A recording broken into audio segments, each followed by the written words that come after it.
Good evening and welcome to yet another episode of Haunted Homemaking. As summer arrives in haste towards us, things are going to get a lot more warm. And something that is absolutely scalding is that pan your baked goods are on fresh from the oven. Join us as I make a pair of oven mitts, followed by a bewitching cheese Danish recipe from a friend. It's going to be a good one. I can feel it in your bones.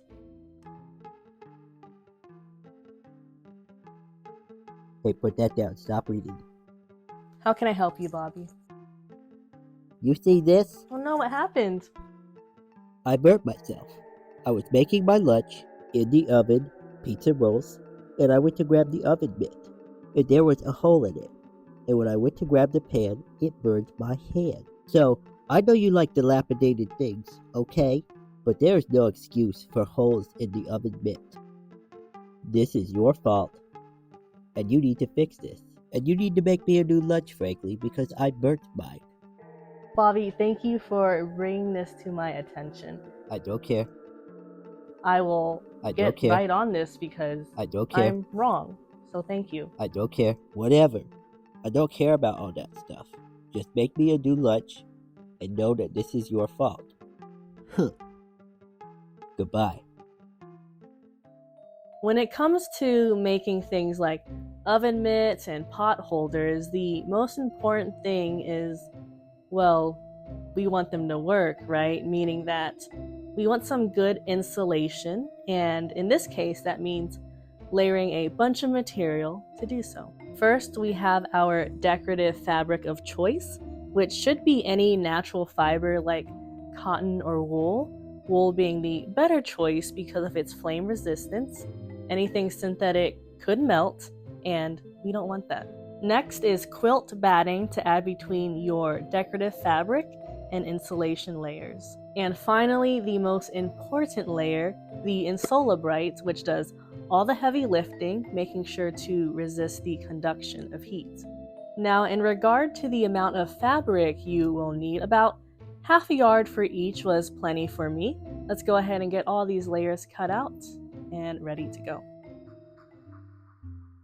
To get that undeniable oven mitt shape, I'm going to loosely trace my hand, and from my experience, the bigger the better. We still want the fit to be secure, but not so tight that you end up with a glove. This doesn't have to be perfect, and you'll find the size shrinks dramatically once it's all put together with the thick layers and seam allowance. So please, go bigger than you think you need to.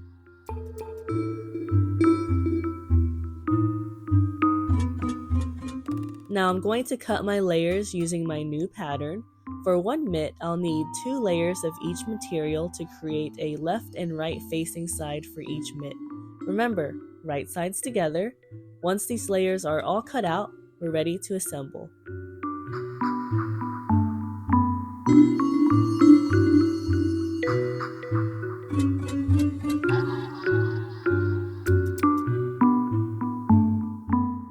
Let's talk about the quilt sandwich. Significantly less delicious than an actual sandwich. A quilt sandwich is when we layer the top fabric and then the batting or insulation, then the backing. After doing so, all the layers are sewn together on top, usually in a decorative way so that the layers don't move. Now, a little confusing, but bear with me. This will all make sense visually, so let's get our quilt sandwich layered and sewn together and our oven mitts done. For the quilt sandwich, I'm layering in this order: inner fabric, Insolabrite material, batting, and top decorative fabric. Once put together, I top stitch a quilt pattern to secure everything.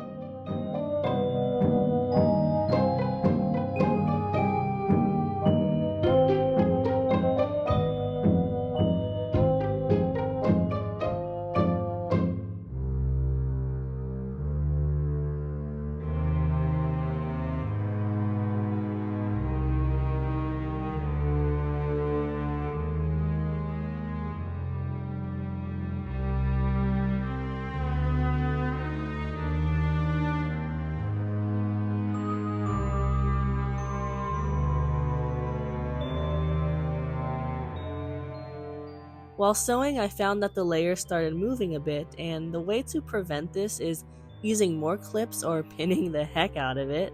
And I've even heard of others using a spray adhesive between each layer. My additional advice is to take it slow as to not deviate too much and end up with crooked layers, especially if you're using a regular sewing machine like me.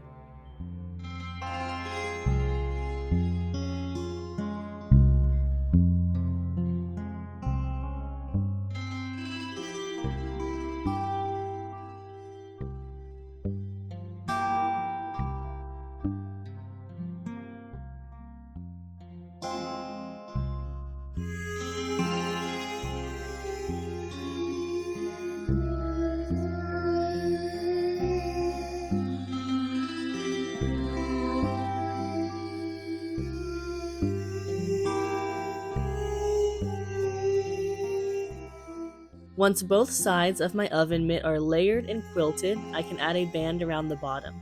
Optionally, you can add a loop for hanging storage to the inside of the right facing sides. Now I can sew both sides together, turn it inside out, and I have a new oven mitt. By now the layers are getting thick, so please be careful when sewing everything together. Because this was so quick and easy, I decided on making a second matching oven mitt.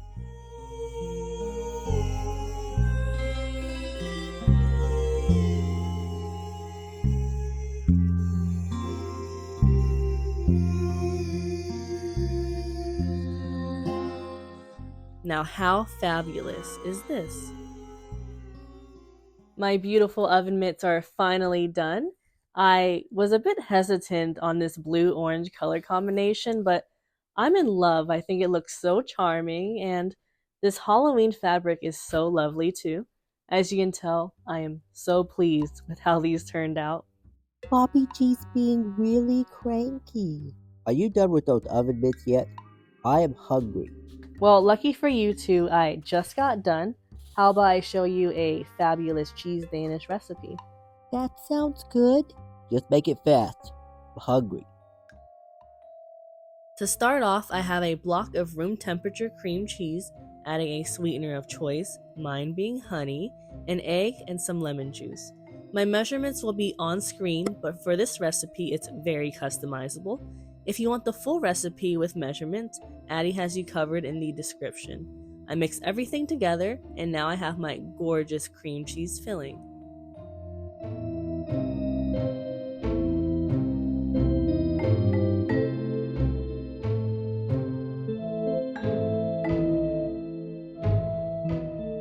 I'm taking a pre-made puff pastry sheet and cutting into 6 equal parts, then spreading them out a bit.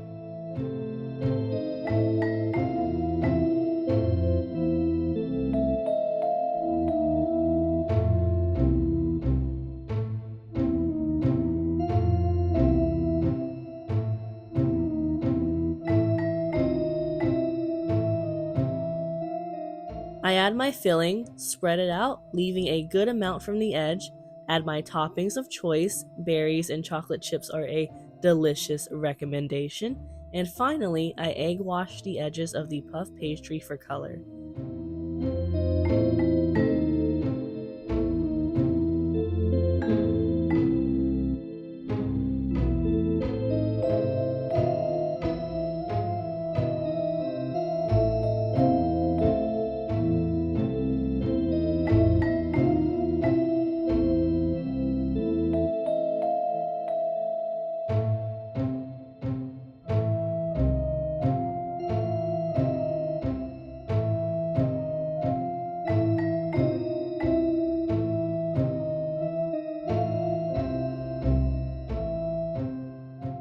Now we can pop these in the oven as per puff pastry package directions.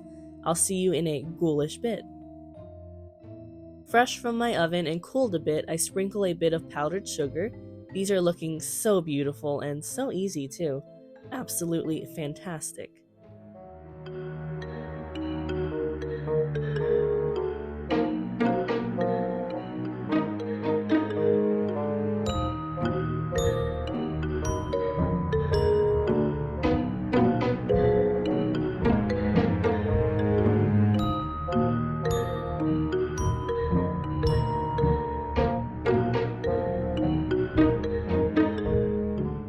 And just like that, we have our fabulous cheese danishes.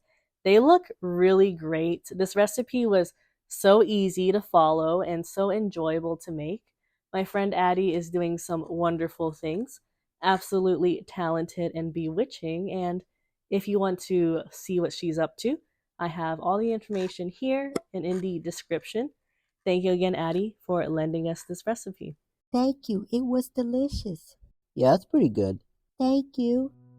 Thank you for joining us on this very mouth-watering episode of Haunted Homemaking.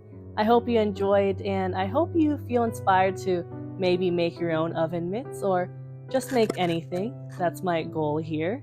The oven mitts were so refreshing compared to my other crafts. They only took a couple hours, and I can use them almost daily, like making those amazing cheese danishes.